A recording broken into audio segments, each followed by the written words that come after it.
Hello, and welcome to the EQUUS Film and Arts Fest podcast, the only program for horse lovers who have a fondness for horses in film, art, and literature. Each week, we will have interesting conversations with equestrian filmmakers, artists, and authors from around the world, discussing the nature and challenges as well as the triumphs of creating their work. Ready to talk horses and film and the arts? Here's your host, Julianne Neal, along with Lisa Dearson, festival founder and director.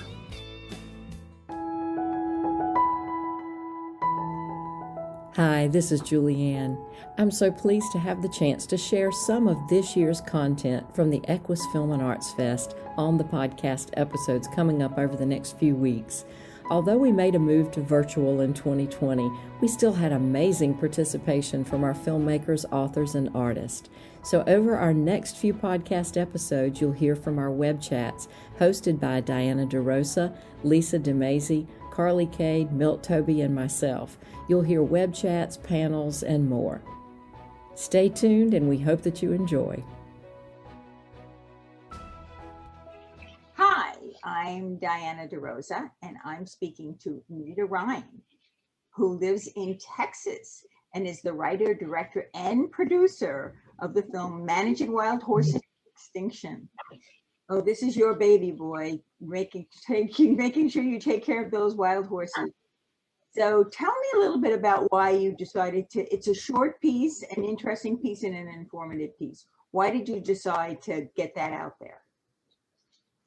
You see so much. Every time I turn on the internet, there's something on there about wild horses being rounded up and putting these holding pens, which I call concentration camps. And it's just wrong. It's wrong. It shouldn't be happening.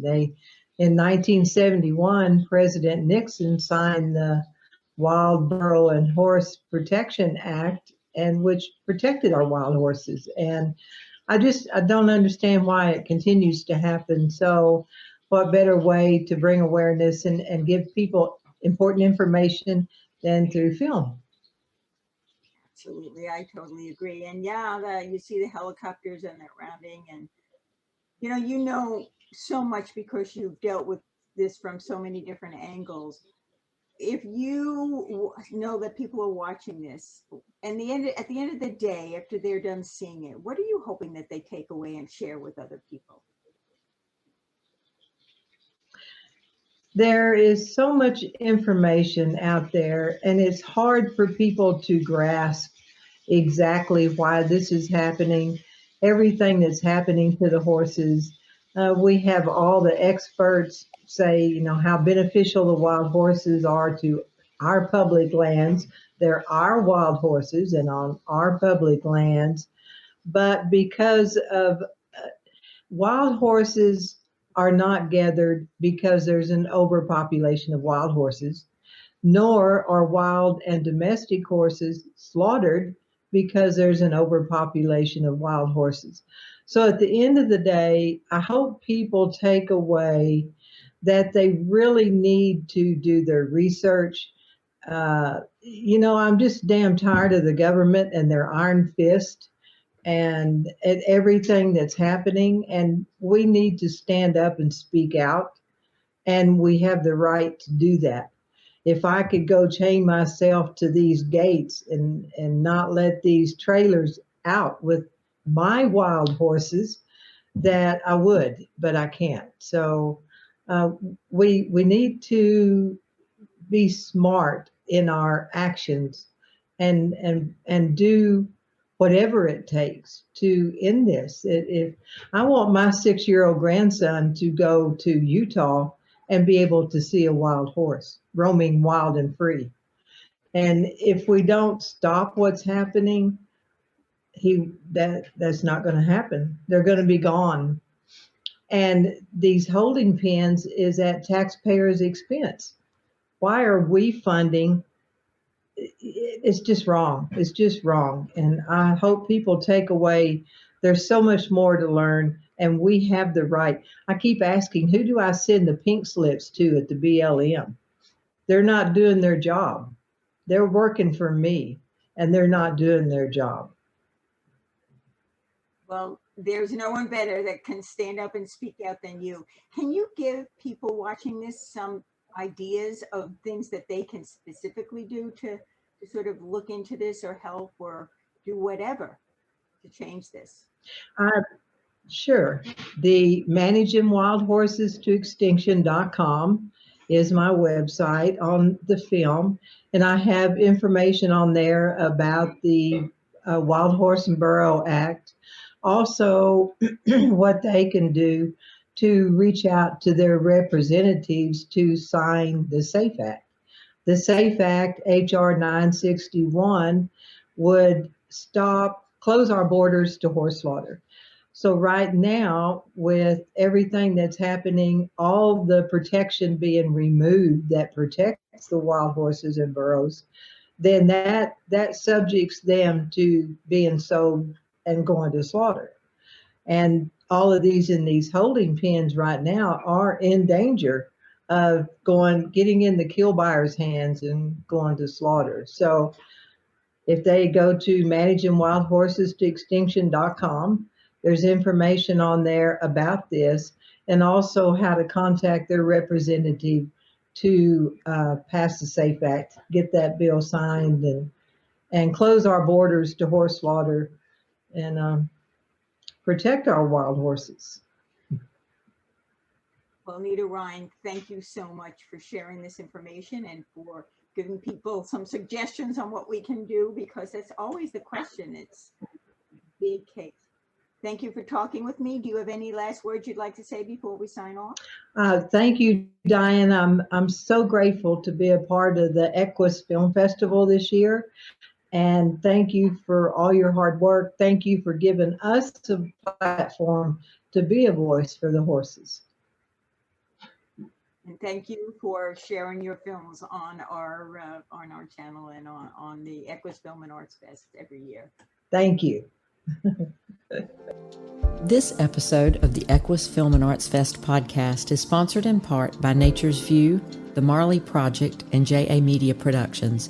To learn more about what we do, visit naturesview.us. Hi, this is Lisa Mae DeMasi with another EQUUS Film Festival web chat. I'm here with the great equestrian artist, Bob Crane. Bob, welcome. Thank you so much. It's such a pleasure to be included in this webcast. The transition you made from being a creative director and an advertising agent. I mean, like Lisa and I were talking about it, and what a leap. I mean, it just, she said, it's so great because it means that you inspire people to do things that they think they can't do or that they're afraid of doing. Right. So it was a leap of faith, and I was divorced for it, but that's neither here nor there. I have always, since I was a baby, loved horses. I have a photo of me at 4 during Christmas, and my toy is a plastic horse. And one day I was driving around on a Sunday, and the advertising agency that was a rough week. And I thought, I need to do something that I love. And so I drove into the countryside and found a facility where I knew there were horses, and I just drove up there. I said, you guys, I have to ride a horse. Can you give me a lesson? Well, we don't do that. I said, no, you don't understand. I have to have a lesson. She said, do you know how to ride? I said, yes, I've ridden. I used to jump when I was a kid, and I need to be on a horse. She says, okay, well, lessons are $50. I said, okay. So I got the lesson, and I literally, that emotion you get when you're in love, that euphoria? Well, it was that for a week. And I thought, I'm not in the right work. And I had heard, what was his name? I forget the gentleman. I heard a blog post one time about how you find your passion between the ages of 8 and 12. And you're lucky if you can then pursue them when you're in your 40s or 50s. And so I did. I said, okay, that's it. And so I gave notice at work. And well, first I spent a year working a horse that I had leased, and the gal who was working with me said, why don't we partner up and you do the up down lessons and I'll do the jumping lessons. And I said, okay, well, there's a job. So that's what I did. And I made enough money, almost as much as I was in advertising. We had a number of clients, and lessons were, not expensive, but there were a lot of kids. So we that went along for a pretty long time, and that's how I got into eventing. First show jumping and then eventing. She was an eventer, and so I did eventing for about 5 years. And during that period, I got good enough to then go out and pursue it on my own. And that's what I did. And then I had a horrific accident in the preliminary level of eventing. I thought, okay, this could kill me. So I quit the eventing and concentrated on dressage. And that was about 15 years ago. And so I've been a dressage enthusiast for that long. Wow. And it's the kind of sport you never finish learning in. It's one of those peel off another layer, another layer, another layer. And there's just so much to it and so much I don't know. And so that keeps me interested in it. So the transition was rough at first, but it ultimately was the right choice, because when you pursue your heart, you're not working, you're fulfilling a dream. And it's easier to overcome your trepidation if you just trust in yourself and get a life coach. I did. I had a life coach for a little while, and she helped me sort through and prioritize what was the most important, and that helped significantly. So I have been immersed in horses for the last 24 years, I guess. And what I always find true is the absolute impeccability of horses. They are honest to a fault, and they are hypersensitive, hyper aware. And if you're open to listening instead of dominating, then there's nothing they can't teach you. I will relate an incident which I'm not proud of, but which taught me the most. And I've told maybe 2 people this. Here I am broadcasting it to everybody. I had a horse who was an incredible gentleman, and his name was Bartok. I was learning dressage. I was not a pro by any stretch of the imagination, and never will be. But I couldn't get him to do a particular thing, which is called the shoulder in. He was a huge horse, 18 hands, big old Oldenburg, and imported from Canada. And here I'm trying to get him, and I'm thinking it's because he's so big, he's just not listening. And at one point I got so angry because I couldn't get him to do what I wanted him to do, that I literally got off and whipped him with my whip until he was just shaking. And I stopped myself when I saw that. And I thought, oh, shoot. Not the word I would choose, but shoot. And I remembered my father and his anger. And I realized that I was being that, and that I was being cruel. And so anyway, I apologized to him. I cried. And I vowed I would never, ever inflict that on anything or anyone or any sentient being again. And I haven't. And excuse me, my cat's trying to get all over me. I have never lost my patience, because what I realized is that my anger was based in fear and control. I needed to feel that I was in control, which made me feel fearful, and that fear brought anger, and that's how it usually manifests with most people. And it's not only made me a better person, it was one of the most valuable lessons I could have ever had at the behest of my dear friend. But it has made me a better trainer, a better teacher, a better human being because of it. So I firmly believe that horses, when you listen, teach you. And it doesn't have to be violent. It's very subtle, actually.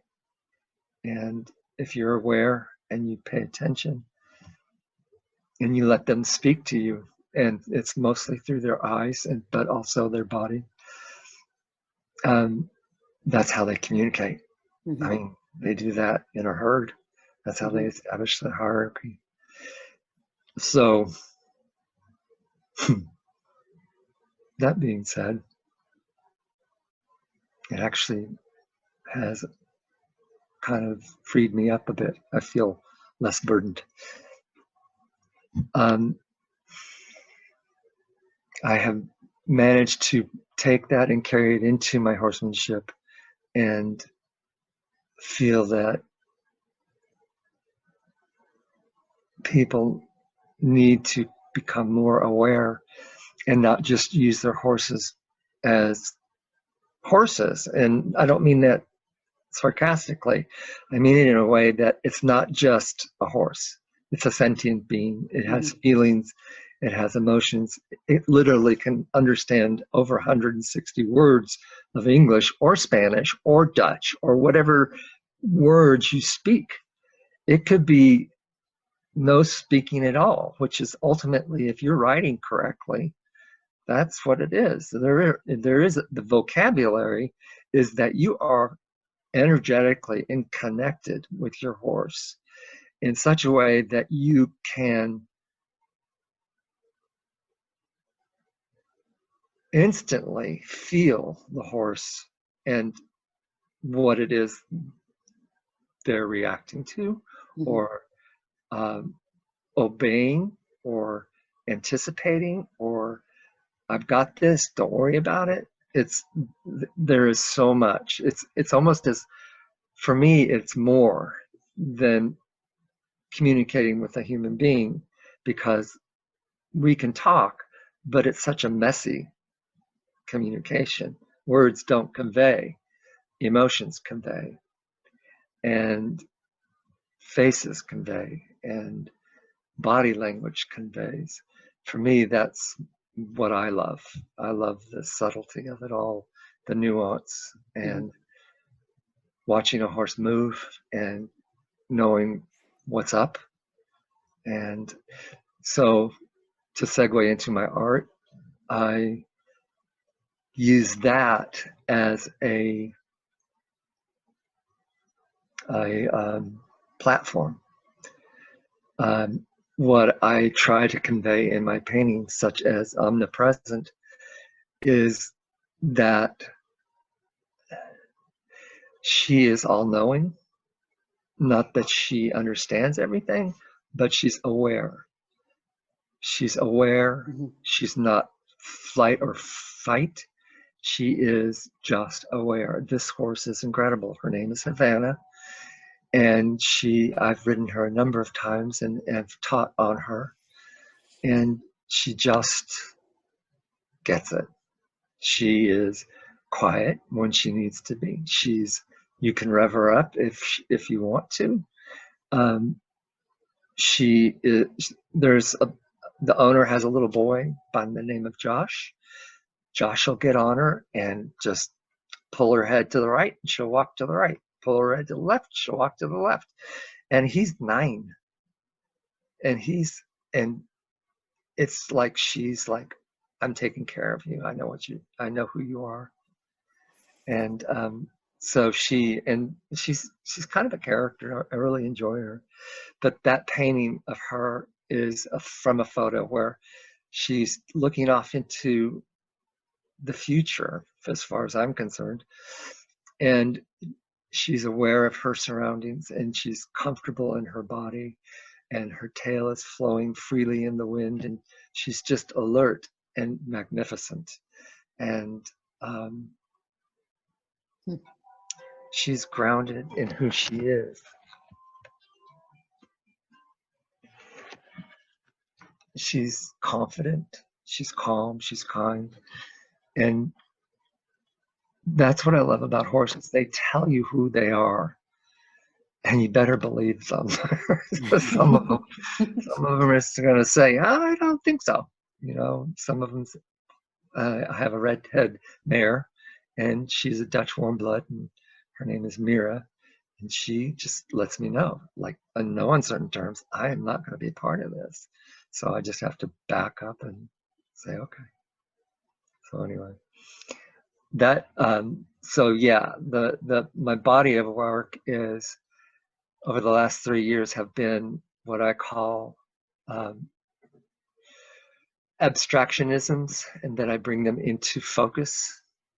I create backgrounds on rather large pieces, and then I bring them into the realm of the world. So I'm expressing emotion through the throwing of paint and dyes and water and pigment and gold leafing, bronze leafing, whatever. And then I look at it and I'm thinking, okay, where is the horse in this? And I'll see something and I'll enhance on it. And sometimes I use reference photos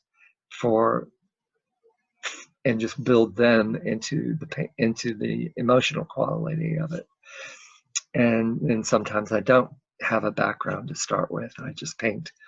But I particularly like that methodology because it allows me to express whatever I'm feeling, whether it's anger or joy or frustration or peace. So that's the way I try to communicate. And then, because I am an equestrian, I love bringing the horse into it, or aspects of the horse, you know, the accoutrements, as it were. Mm-hmm. So that's me. Yeah, that's very good. Is there anything else that you'd like our audience to know about your work? I mean, you shared a lot of your background. So my work is, I have been self-taught. I have never gone to school for art. I just would get a book and read it and do it. And I have always been adroit at that.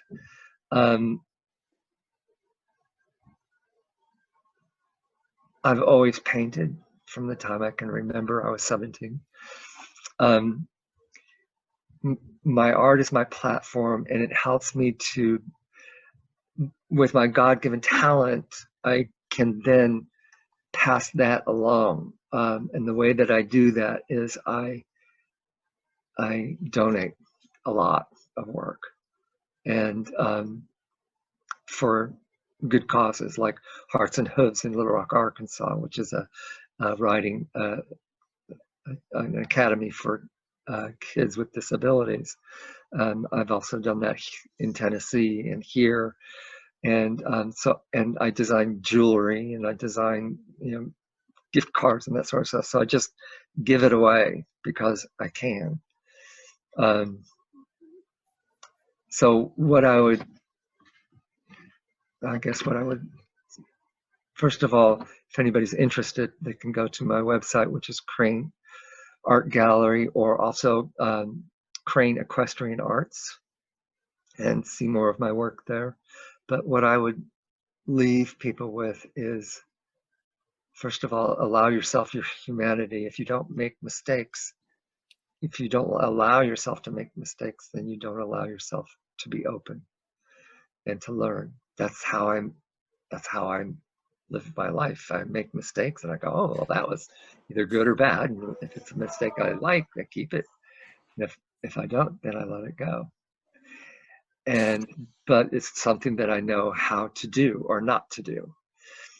And so allow yourself your humanity and be kind to yourself, be kind to other people. And for Christ's sakes, wear a mask. Excellent words of wisdom. Thank you.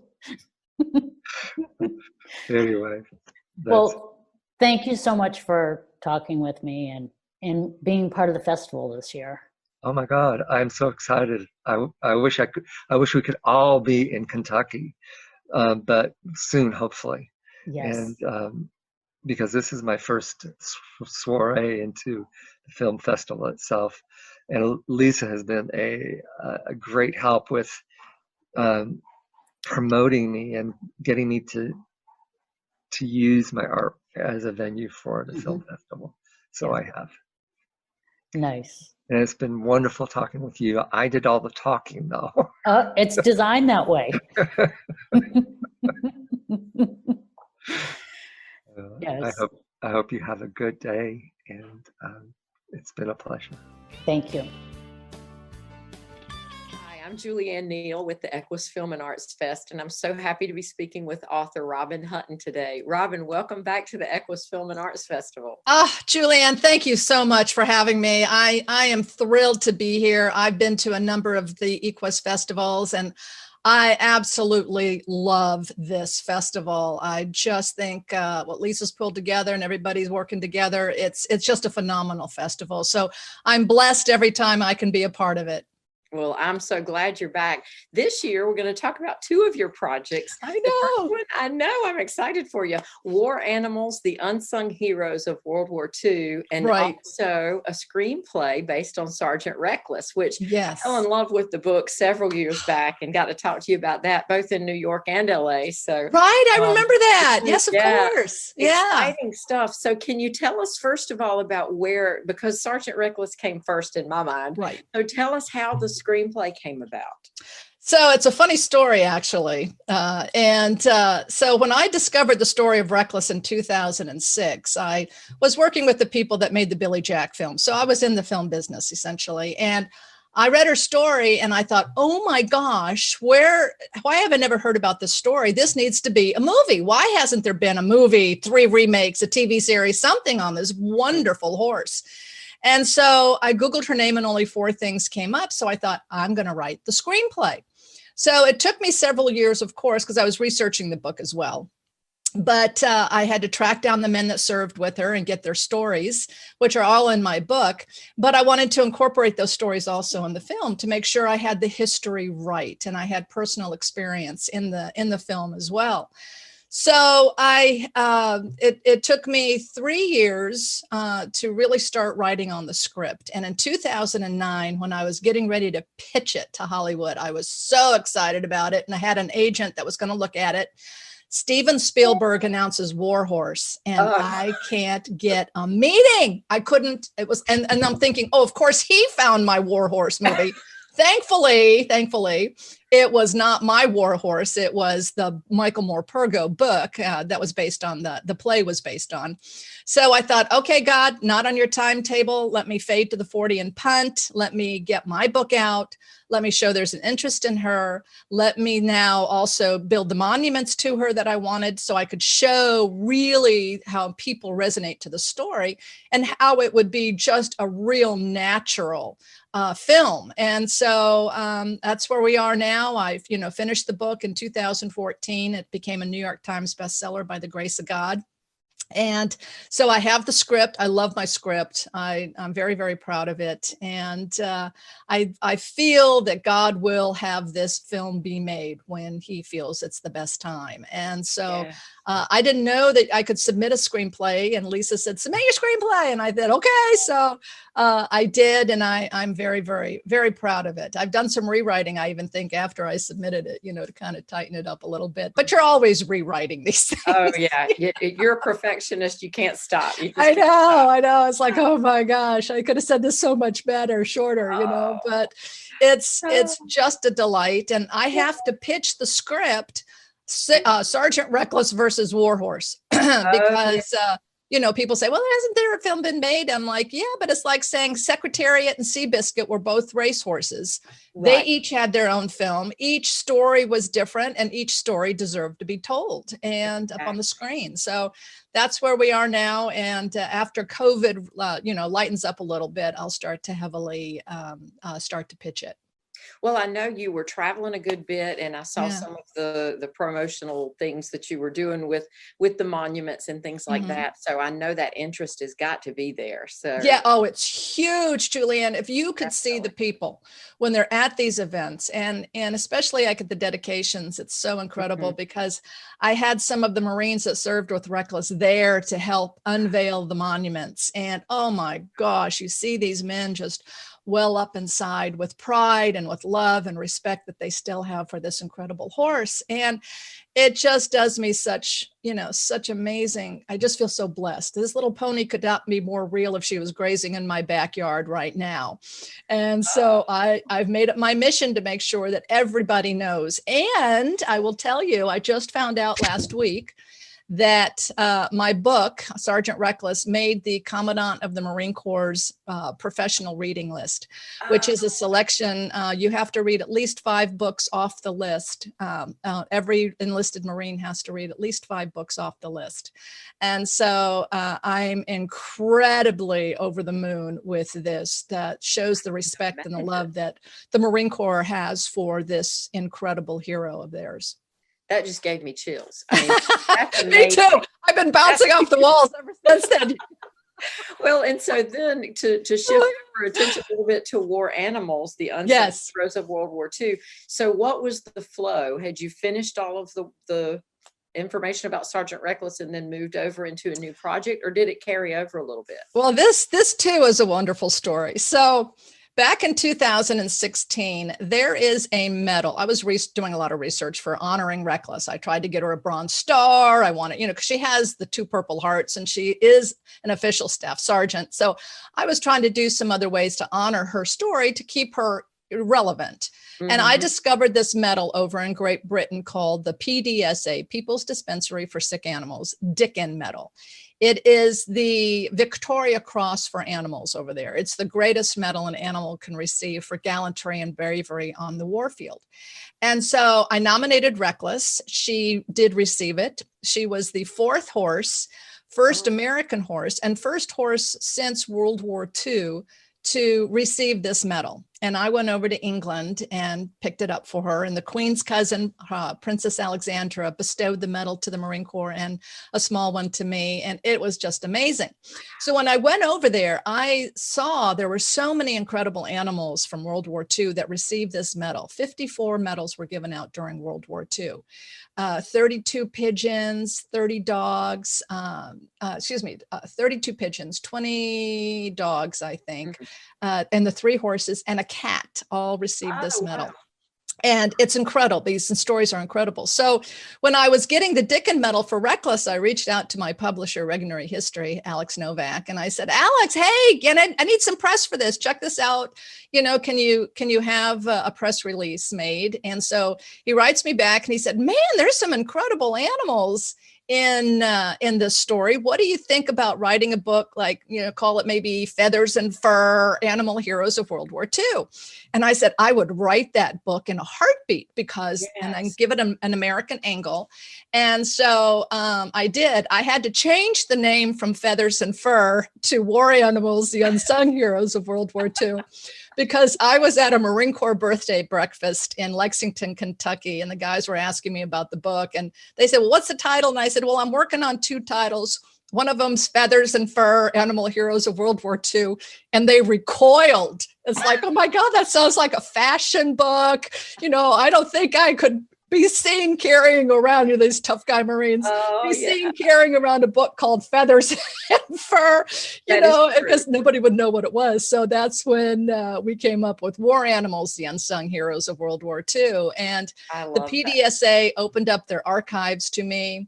I went over to England with my roommate from college, my best friend, Karen Storms. We went over and were there for a week combing through the archives, getting all of their original pictures and stories. And Oh, they've just been a wonderful support. And so that is how the book kind of sprung out. And then from there, I just love honoring these animals so much that we now, last year, a year ago this past weekend, we instituted the Animals in War and Peace Medal of Bravery, which is it's the American version of the Dickin Medal. It's the kind of the sister of the Dickin Medal. And oh my gosh, we were so thrilled and proud, and members of Congress presented these awards to these great animals that served. And of course, Reckless got #1, even though she was the third war.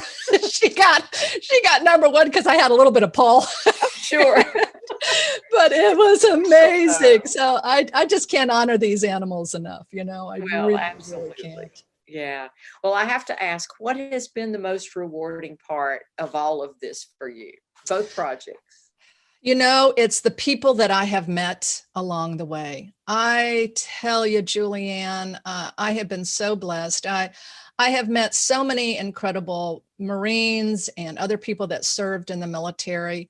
I have a beautiful challenge coin for Sergeant Reckless, and I have been fortunate enough to give the coin to 3 commandants, and even Joe Dunford, the chairman of the Joint Chiefs of Staff, has my challenge coin, just to honor Reckless and the men that served with her. And especially when I was researching Reckless's book, and to talk about the men who had their stories to tell, or the children of the men who were no longer alive, for them to share their dad's pictures and their story.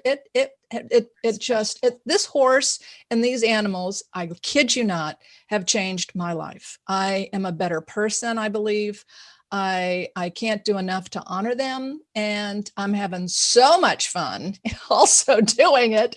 So it's just been an incredible ride for me. And this is something I will do, trying to honor these people till I die. And so it's just been amazing. And so one of the other things out of this that we hope to do is I'm working now to try to pull together, and then COVID hit, sadly, but the International War Animals Museum, where people can come and learn history through the eyes of the animals and see what they have done. But learning their stories, they also learn about the incredible people that they served alongside. And so that is something that is kind of my next chapter that I'm really, as I look for my next great story to write about, I am pushing for that. So well, I would certainly hope that somebody picks up the option on the screenplay. And thank you. I do too. Back into it with that as well. So hopefully that'll be our next year. Yes, wouldn't that be something? That'd be great. Your lips to God's ears, Julianne. I'm saying it now. So if people wanted to know more about you and about these 2 stories, how could they find you online? Great. Well, I have several websites, of course. I have sergeantreckless.com, SGTRECKLESS.com, that tells the stories of Reckless, and you have a lot of information there on the book and the screenplay and all the monuments.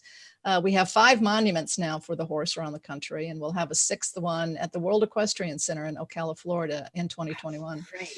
And then my war animals at waranimals.com. You can read all about our Medal of Bravery, our new Distinguished Service Medal. We're also building a monument for a war dog named Luca.